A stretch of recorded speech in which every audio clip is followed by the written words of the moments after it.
Ons kan gedigte skryf oor die reën, ons kan liedjies sing oor die reën. Ja, ons kan reën ruik, voel en proe. Ons kan dit meet en selfs dans daarin. Maar ons kan nie een enkele druppel reën maak nie. Dit is die domein van die almagtige, alwetende, alomteenwoordige God drie-enig alleen. Alleenlik hy wat dit kan doen.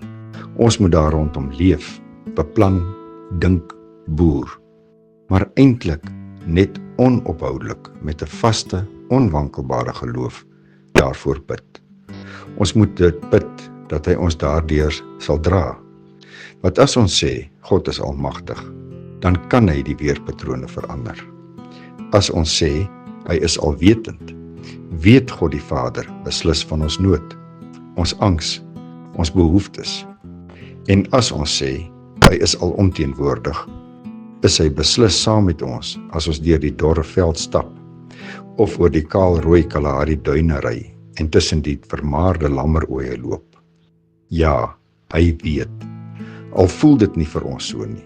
Al voel ons verlate, vergete, by uithou en aanhou verby tot by opgee. Hy weet. Ek kry oproepe en WhatsApps en ek lees op die verskillende groepe van goeie reën en prachtfoto's van panne vol water en riviere wat loop. En ek hoor die mense so ontsettende diep intense dankbaarheid en vreugde. Maar dan terselfdertyd die noodlydende se hulpkrete. Hulle wanhoop en versigtinge om uitkoms wat net reën kan bring. 3 weke gelede was ek ook nog aardsbenoud en het daagliks geworstel en gestoei met die vraag, hoekom nog 'n jaar? Tot wanneer toe dan? Kan hierdie rek nog verder gerek word? En wanneer skiet die rek?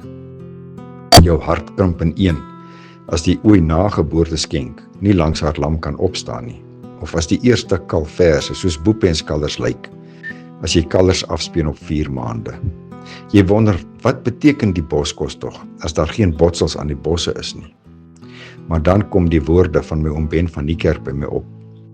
As ek die goeie uit die hand van die Here kan aanneem, hoekom nie ook die slegte nie? Want hoe anders gaan jy dan ooit groei?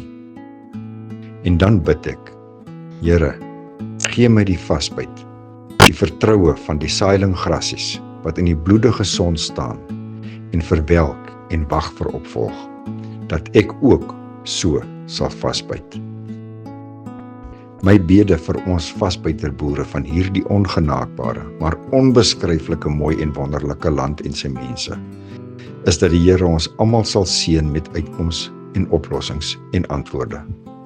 Dat ons ore sal hoor, dat ons oë geleenthede sal raak sien, en dat sy genade en genadewater vir ons almal genoeg sal wees. Mooi loop van boer, tot die reën by ons almal uitkom. Sterkte.